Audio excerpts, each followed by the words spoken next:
5 घंटार परिश्रम गोटे किलोमीटर रास्ता जोठी कादुओ पानी घास सेठी गोटे किलोमीटर अतिक्रम करने बहु कष्टदायक। जेतेबेले हरगौरी युवक संघर कर्मकर्ता माने पहुंची जंगल भितरे पहुंची देखिले गोटे षंढटी संपूर्ण भावे पानी रे पड़ी। सेतेबेले संगे संगे जोगाजोग करने को चेष्टा करथिले फायर ऑफिस सहित। फायर ऑफिस मध्य सेमानंकु सहयोग करिथिला। एठी देखुथिबे जो भली सेमाने गोटे षंढटी को संपूर्ण भावे टेकी टेकी कादुओ आ पानी रास्ता रे गोटे किलोमीटर नहीं आसीथिले। दीर्घ 4 घंटार प्रयास कोठी ना कोठी सफल हैला। चारिपटरे सापर भय थिले मध्य सेमाने लागि पड़िथिले एई कामरे। तांकर साहसंकु निश्चिंत प्रशंसा करबा कथा, कारण जो माने सेठी लागिथिले कामरे सेमानंकर बयस संपूर्ण भावे 12 रु 15 वर्ष बयस भितरे हेबो। सेमाने फायर ऑफिस रो सहयोग रे षंढटी को नहीं आसीथिले संपूर्ण सुरक्षित जगह को षंढटी को नहीं आसीथिले सेमाने। वर्तमान आम अच्छू पट्टामुंडई 12 नंबर वार्ड अच्छू, जहाँ दीर्घ 4 घंटा धरी गोटे षंढ को उद्धार करने पट्टामुंडई फायर स्टेशन किसी कर्मचारी हूँ 12 नंबर वार्ड युवक संघर किसी पिला माने आसी उद्धार कर षंढटी को। दीर्घ 4 दिन हम से पानी रे पड़ी रही तो से 4 घंटा धरी जो उद्धार करुले से आम सामिल थिलु सहित जो भाया कादुओ पानी रे से उद्धार करिसेंती। आसंतु जो माने युवक अच्छा पचारि बुझा तमें किमिति कौन से इनफॉरमेशन पाइल? जय जगन्नाथ। सकाळ 9टा खंडे जे गाई चरिया जाते सकाळ आसी आमको कहले आम से बजरंगी भाई मैंने गो सेवा को फोन कलु से किसी साहय तू न मिलला आम डंकल बाहिनी की डाकी मोर जो छोट छोट भाई मैंने अच्छा छोट पिला माने डाकी अकालंत परिश्रम 4 घंटा 5 घंटा धरी कादुआ आंठिया आंठिया पशि छोट भाई मैंने षंढटी उद्धार कर आनी रास्ता कर आम रखीचु।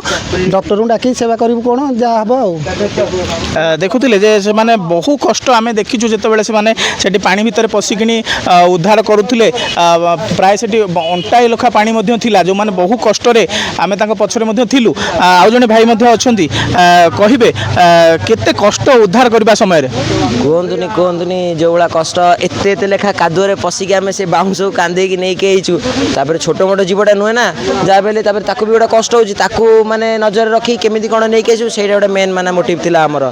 जाओ परिश्रम करी 4 घंटा 5 घंटा करूँ किंतु माने सक्सेस होता कौन बाहर रखीचु। बर्तमान गोटे जिनस डॉक्टर को फोन कराई केतला से पहुँचते आम अपेक्षा करुचु जहाँ हम देखा गवर्नमेंट प्रोसीजर ताको कौन करा आम जो मैंने सब थिले आम पर्टिकुलर गोटे कथा कह चाहूँ षंढ जो उद्धार होती सी गोटे अलग कथा, किंतु जो मैंने आम से देखीचु दीर्घ 4 घंटा धरी जो उद्धार करुले निश्चिंत आम तरफ आम चैनल तरफ से निश्चिंत धन्यवाद देवु। कारण एत परिश्रम करने बहुत कष्टदायक, कारण सब छोट छोट पिला माने थिले जेतेबेले सेठी उद्धार करुले भारी कष्टदायक थिला। मिनिमम ताकू पानी भितरे प्राय गोटे किलोमीटर टेकी टेकी आनिबा बहुत कष्टदायक। सेथिलागी एई भली जो तांकर साहसिकता अछि पिला मानकर से साहसिकता को निश्चिंत आमे धन्यवाद देबु जे से माने जो परिश्रम कले से परिश्रम रे तांकर बहुत साहस थिला। जहाँ हो ईश्वर को दयारु से आसी पहुँची जाई सारी षंढटी सुरक्षित जगार। सर कौन कहे दीर्घ 4 घंटा धरी गोटे षंढ को उद्धार करने आपण स्टाफ सहित ग्रामवासी छोट छोट पिला माने लगी कौन कहे से विषय? देखो आम 112 कंट्रोल रूम खबर संग्रह करी आमर पट्टामुंडी अग्निशम केन्द्र गोटे टीम आसिकी यथाशीघ्र ये पहुँची देखिलु जे प्राय गोटे किलोमीटर दूर गोटे षंढटी प्रायतः ग्रामवासी मानकर कहवा अनुजाई 5-6 दिन हम षंढटी रोगिणी अवस्था से पड़ रही है।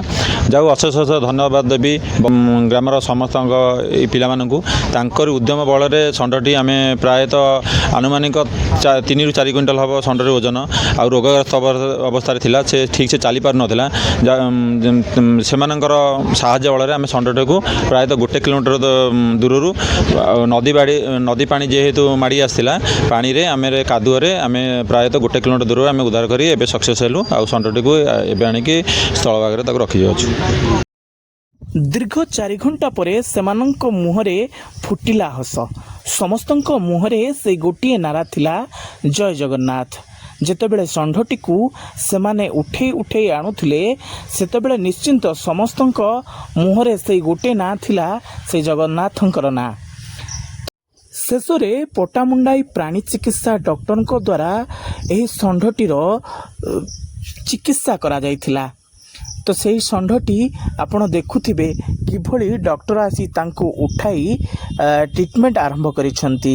ଶେଷରେ ଆମେ ଏତିକି କହିବୁ, ଯେଉଁ କର୍ମକର୍ତ୍ତାମାନେ, ଯେଉଁ ଯୁବକମାନେ ଏହି ଷଣ୍ଢଟିକୁ ବିପଦ ମୁହଁରୁ ଉଠେଇ ଆଣିଥିଲେ ବା ସେଠି ଯେଉଁ ଖାଲରେ ପଡ଼ିଥିଲେ ସେଠୁ ଉଠେଇ ନେଇ ଆସିଥିଲେ, ସେମାନଙ୍କୁ ଆମେ ଅଶେଷ ଧନ୍ୟବାଦ ଜଣାଇବୁ, କାରଣ ସେମାନଙ୍କ କାର୍ଯ୍ୟ ନିଶ୍ଚିନ୍ତ ପ୍ରଶଂସନୀୟ।